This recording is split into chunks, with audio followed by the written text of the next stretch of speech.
gravity itself is our motive power and pulls us along. So today, I use the Sunbeam Shave Master shaver.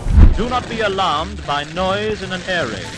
The 1930s were a time of bold experimentation, driven by a mix of post-Depression necessity and futuristic optimism. Inventors and companies launched a wave of innovative products that promised to revolutionize everyday life, from flying tanks and wearable radios to sealed baby carriages. Some were ahead of their time. Others should never have left the drawing board. Join us as we explore the 25 innovative products from the 1930s that failed miserably. Among the stranger solutions to weather woes in the early 20th century was the cigarette umbrella, introduced in 1931. Designed to shield a smoker's cigarette from rain, this tiny, spring-loaded parasol clipped directly onto the cigarette holder. It may have been practical in theory, but in reality it looked utterly absurd. Its flimsy construction and comically small size made it more of a novelty than a necessity. Smokers were reluctant to use a device that attracted laughter more than admiration. With no significant market demand and an almost cartoonish appearance, the cigarette umbrella quickly vanished from shelves. It remains a peculiar symbol of how far inventors would go to solve minor inconveniences, sometimes at the cost of dignity and style. In the quest for flawless beauty during the 1930s, one of the most bizarre inventions emerged: the vacuum beauty helmet, marketed between 1932 and 1941. Promoted as a glamour bonnet, this contraption enclosed a woman's head in a rigid dome and used vacuum pressure to supposedly stimulate circulation, cleanse pores, and rejuvenate the skin. The concept was rooted in the era's growing fascination with science-backed cosmetics. However, the experience was far from glamorous. Users reported discomfort, loud operation, and negligible results. The helmet's bulky, sci-fi appearance only added to its unpopularity. Beauty salons briefly offered the service, but home versions never took off. Ultimately, it was a classic case of over-promising and under-delivering, fading away as better skincare methods evolved. After the vacuum beauty helmet's failure, how did a bizarre plastic face protector for snowstorms hope to shield faces from harsh weather? In an era increasingly obsessed with boosting productivity, few inventions were as visually surreal or as flawed as Hugo Gernsback's isolator. Though originally introduced in the mid-1920s, the concept remained a topic of discussion and experimentation into the early 1930s, especially among writers and thinkers exploring new ways to enhance focus. Designed by the famed science fiction publisher himself, the device was a bulky, padded helmet meant to eliminate all external distractions and help users focus intently. The helmet enclosed the entire head, featured tiny eye slits, and used an oxygen hose to allow breathing. While it successfully muffled sound, it also disconnected users from essential auditory cues, like telephones, conversations, or even fire alarms. Its claustrophobic design and total sensory cutoff made it dangerous as much as impractical. Marketed toward writers and thinkers, the isolator never caught on beyond experimental curiosity, and today, it's remembered as a bizarre relic of over-engineered ambition. In the golden age of radio, inventors in the United States sought to bring entertainment even closer, literally, with the invention of the radio hat. This peculiar headgear featured a built-in radio receiver, antenna, and earphones, all embedded in a standard felt or straw hat. Marketed as cutting-edge personal audio tech, it aimed to let users enjoy music or news on the go without needing a handheld device. However, the execution was far from elegant. The hat was heavy, awkwardly balanced, and required cumbersome wiring. Some models even included tinted visors that darkened the wearer's vision. Its novelty couldn't outweigh its impracticality. Battery life was short, sound quality was poor, and public use often drew mockery. Unsurprisingly, it fizzled out quickly. After bulky radios on your head, how did inventors tackle the cold with the electrically heated jacket? Long before modern smart fabrics, Electrically heated jackets began to emerge in the United States during the early 1930s as bold attempts to revolutionize winter wear. Designed with internal heating wires powered by bulky batteries, the jacket promised to keep the wearer warm regardless of weather conditions. At a time when central heating was still a luxury, the idea seemed futuristic. However, practicality quickly froze over. The jacket was significantly heavy due to its internal wiring and battery pack, making it uncomfortable for everyday use. Reliability was another issue. Wiring often short-circuited, and early batteries drained quickly or failed in cold temperatures. Additionally, safety concerns around wearing live electric components were hard to ignore. Ultimately, the product was shelved, decades ahead of its workable time. In 1936, inventors sought to solve the common problem of reading comfortably in bed with the creation of prism glasses designed specifically for this purpose. These quirky spectacles featured angled prisms that allowed users to read books or newspapers while lying flat, theoretically reducing neck strain. Despite the clever optical concept, the glasses proved awkward in practice. The bulky, heavy frames made them uncomfortable to wear for extended periods, and the distorted field of vision caused eye fatigue. Many users struggled to keep the glasses properly aligned, resulting in constant adjustments. While the idea addressed a genuine need, the execution fell short, and the glasses never gained mainstream popularity. Today, they serve as a curious footnote in the history of reading aids. In 1932, the ambitious cyclomer was introduced as an innovative amphibious bike designed to operate seamlessly on both land and water. Combining bicycle mechanics with buoyant pontoons and a rudimentary propeller system, the cyclomer aimed to appeal to adventurers and commuters alike, promising unprecedented versatility. However, the reality was far less impressive. The bike's bulky frame and heavy flotation devices made it cumbersome on land, while its water propulsion was slow and inefficient. Steering and stability suffered in both environments, and transitioning between modes was complicated. Additionally, limited consumer demand for such a specialized vehicle ensured poor sales. Despite its forward-thinking concept, the cyclomer remained an impractical novelty, eventually fading into obscurity as transportation technologies advanced. Gravity itself is our motive power and pulls us along. We can start on ice. In 1932, the world caught a glimpse of the Dynasphere, an experimental vehicle invented by Dr. J.A. Purves in the United Kingdom.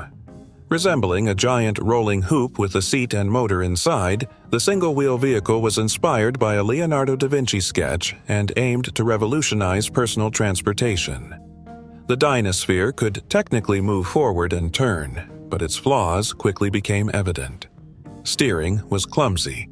Stopping was dangerous, and any acceleration caused the inner cabin to sway wildly, sometimes leaving the driver spinning inside. Visibility and safety were also serious concerns. Though it attracted public curiosity and newspaper headlines, the Dynasphere's impractical design and instability rendered it a short-lived novelty, rather than a viable mode of transport. Every minute counts. I know, I'm Pat Summerall. In my line of work, you try to save time, even when you shave. So today, I use the Sunbeam Shave Master Shaver. In 1937, the Sunbeam Shave Master entered the grooming market as one of the first widely available mechanical shavers, aiming to modernize the daily shave with electricity. Promising a cleaner, faster experience without the need for water, shaving cream, or blades, the device was an exciting novelty. However, the early reality was far less smooth. The Shave Master was loud, its buzzing motor resembled a miniature lawnmower, and the cutting action was uneven and often painful. It tugged rather than shaved cleanly, and its bulk made it awkward to maneuver. While some early adopters praised its futuristic design, most found it inferior to a traditional razor.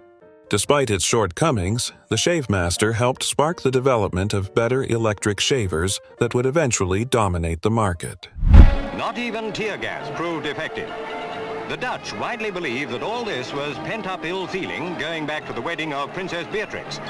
In 1938, a controversial patent surfaced for the gas-shooting riot car, an armored vehicle equipped with gas dispensers designed to control unruly crowds during civil disturbances. The concept was to deploy tear gas or other chemical agents from a mobile platform, enhancing police power in volatile situations. While the idea reflected the era's fascination with mechanized law enforcement, it sparked immediate ethical and practical concerns. The technology for safely storing and releasing gas was rudimentary, raising risks of accidental harm to bystanders and operators alike.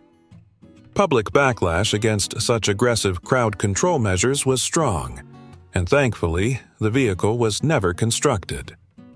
Today, the patent stands as a grim reminder of early attempts to militarize policing with untested and potentially dangerous innovations. Do not be alarmed by noise in an air raid. Much of it will be the noise of our own guns dealing with the raiders. In the tense prelude to World War II, the 1930s saw the emergence of the bizarre air raid siren mask, a personal, wearable alarm designed to alert civilians of impending bombings. Strapped over the face like a gas mask, it housed a manual or battery-powered siren that could be activated during drills or emergencies. The idea was to amplify awareness in noisy environments or crowded urban areas. In practice, however, the device was as terrifying as the threat itself, emitting shrill, piercing wails inches from the wearer's ears. It was uncomfortable, disorienting, and often caused panic rather than preparedness. Unsurprisingly, the masks never gained mainstream adoption and were soon replaced by centralized sirens, relegating this oddball invention to the scrap heap of war-era over-engineering. In 1931, the electric eye door opener made its debut, introducing a futuristic innovation to everyday retail life. Using a photocell sensor to detect movement, this early version of the automatic door allowed hands-free entry, ideal for shoppers with their arms full. At the time, it was considered a marvel of convenience and modern engineering, drawing curious crowds to stores that installed it. However, the technology was initially unreliable. Sensors misfired, doors opened randomly or failed to trigger at all, and repairs were costly. While the concept dazzled the public, widespread adoption was slow due to technical and financial hurdles. Still, the electric eye paved the way for today's ubiquitous motion sensor doors, transforming from a 1930s novelty into a modern necessity. Electricity and telephone service. Every mile along the system there is a reamplifier that keeps the signal as strong for TV sets at the end of the line. Amid the rapid technological strides of the late 1930s, the turnstile antenna twirled its way into the world of experimental broadcasting. Patented in 1937, this antenna was designed primarily for radio and early television transmission, using 4 horizontal dipole elements arranged like a turnstile to provide omnidirectional signals. Though innovative in concept, it suffered from poor signal consistency and complex installation requirements. Engineers hoped it would revolutionize very high-frequency broadcasting. But as the 1940s approached, more efficient and simpler alternatives like the Yagi-Uda and log periodic antennas emerged. These newer designs offered better directional gain and were easier to mass-produce. Ultimately, the turnstile antenna faded into obscurity, remembered more as a curious step in the evolution of broadcast technology than a lasting success. In a world inching toward faster information, the 1938 experiment of the faxed newspaper promised a futuristic leap, but stumbled badly. Developed using early fax technology, it aimed to transmit entire newspaper pages over telephone lines directly into people's homes. Though it seemed revolutionary, the process was painfully slow, taking several minutes per page, and required bulky, expensive equipment that few could afford. The resolution was poor, the text was often blurry, and the timing was unpredictable due to phone line interference. While companies like RCA and AT&T showcased this tech with fanfare, it never caught on commercially. As traditional print remained cheaper and more reliable, the faxed newspaper became a forgotten oddity, overshadowed by later successes in broadcast media and digital communication. During the 1930s, sun lamp health machines gained popularity as devices that claimed to cure various ailments using ultraviolet, UV, light. Marketed as a modern health solution, these lamps promised benefits like improved circulation, skin conditions, and even increased vitality by mimicking natural sunlight. However, their widespread use was largely unregulated, and safety guidelines were non-existent. Prolonged exposure to intense ultraviolet rays led to burns, eye damage, and increased risks of skin cancer, making these devices more harmful than helpful. Despite the risks, many people used them frequently, believing in their miracle cures. Over time, scientific understanding caught up, and these lamps fell out of favor, serving as a cautionary tale about unproven medical fads in early 20th century health technology. Not so long, if you don't think I'm going, just count the days I'm gone. Oh, once I met John Farmer, he stopped. In the late 1930s, as music lovers sought convenience, the first portable record players began to emerge, promising on-the-go access to favorite vinyl records. These compact phonographs aimed to bring high-quality sound outside the home, appealing to travelers and outdoor enthusiasts. However, early models were fragile and poorly engineered. The delicate mechanics often struggled to maintain consistent speed, causing records to skip or warp. Their sensitivity to bumps and vibrations made them impractical for use beyond very stable environments. Additionally, the heavy, bulky designs limited true portability. While the concept was ahead of its time, these early portable record players failed to meet user expectations, paving the way for future improvements, but fading quickly in popularity during the 1930s and beyond. The polygraph machine was introduced in the 1930s as an early attempt to detect deception through physiological responses.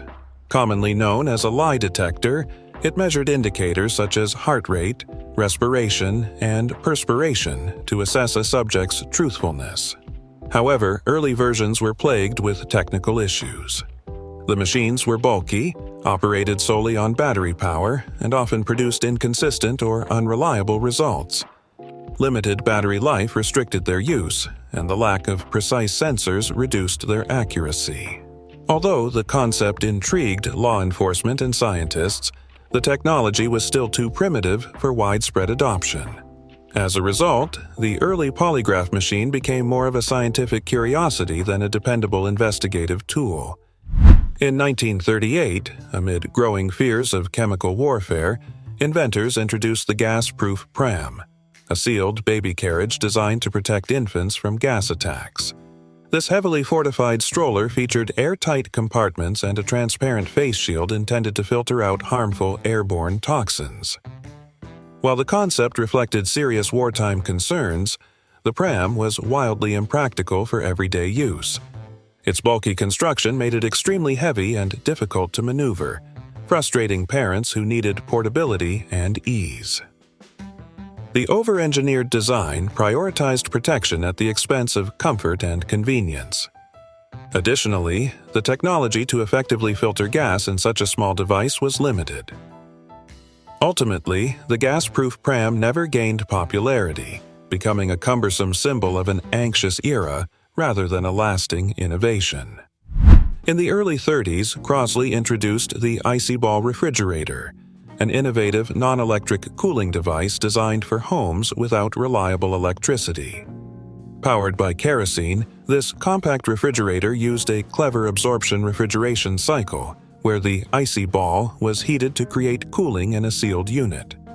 It offered an affordable alternative to electric fridges during the Great Depression, especially in rural areas. However, the icy ball required frequent kerosene refills and careful operation, making it inconvenient for everyday use. Its cooling capacity was limited, and safety concerns around kerosene storage discouraged widespread adoption. By the late 1930s, as electricity became more accessible and electric refrigerators improved, the Icy Ball was discontinued. Despite its failure, it marked an important step in refrigeration technology for off-grid households. In 1933, Crossley unveiled the Shelvador refrigerator, a groundbreaking appliance that introduced the now standard concept of door shelving for improved storage and accessibility. This innovation allowed users to store frequently used items in the door, freeing up interior space and enhancing convenience. Despite this clever design, the Shelvador struggled to gain a foothold in the market. Early models were expensive and less efficient compared to emerging electric refrigerators with advanced cooling technology. Additionally, reliability issues and bulky size limited its appeal to everyday consumers. As electric models with better performance flooded the market, the Shelvador was quickly overshadowed and phased out. Nevertheless, its door shelving innovation left a lasting legacy, becoming a staple feature in refrigerators worldwide. When the shelving of ideas flourished, how did the electric typewriters attempt to change? Takes only 5 seconds, and you're ready to start typing again. Someday all typewriters will work like the IBM Selectric. But why wait?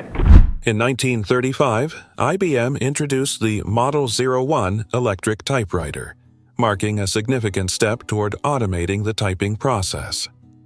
Unlike traditional manual typewriters, the model used an electric motor to reduce the physical effort required to press keys, promising faster and more efficient typing for offices and professionals.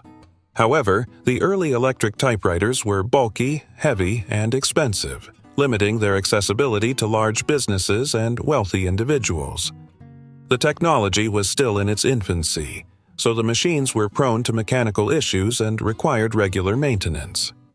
Despite these drawbacks, the IBM Model 01 laid the groundwork for future electric and electronic typewriters, eventually transforming office work and shaping the path toward modern word processing technology.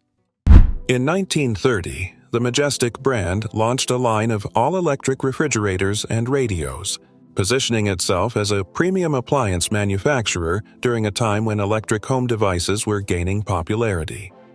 Their refrigerators featured modern designs and advanced cooling technology, while their radios boasted improved sound quality and stylish cabinetry. Despite high expectations, the company faced severe financial troubles just 4 years later. The onset of the Great Depression drastically reduced consumer spending, and Majestic's expensive products were out of reach for many households. Additionally, competition from established brands with more affordable options further eroded their market share. Operational costs and overexpansion led to bankruptcy by 1934. Though the products themselves were innovative, economic realities proved too harsh, causing Majestic to fail spectacularly. The AutoGym vibrating belt by Crossley promised a revolutionary shortcut to weight loss by simply wearing a belt that vibrated to melt away fat. Marketed as an effortless way to tone muscles and reduce inches, the device capitalized on growing public interest in health and fitness. However, despite heavy advertising, the vibrating belt proved to be little more than an ineffective gimmick. It lacked any scientific basis or proven mechanism to burn fat or build muscle. Many users found it uncomfortable and inconvenient, and the results were virtually non-existent. As skepticism grew and competitors emerged, the AutoGym faded into obscurity, remembered today as one of the earliest and most misguided attempts to mechanize exercise. In the 1930s, Crossley introduced the Exervac hair growth device, a gadget marketed to revive thinning hair and stimulate new growth through electrical stimulation and vibrations. Positioned as a modern scientific solution to hair loss, it promised users thicker, healthier hair without invasive treatments.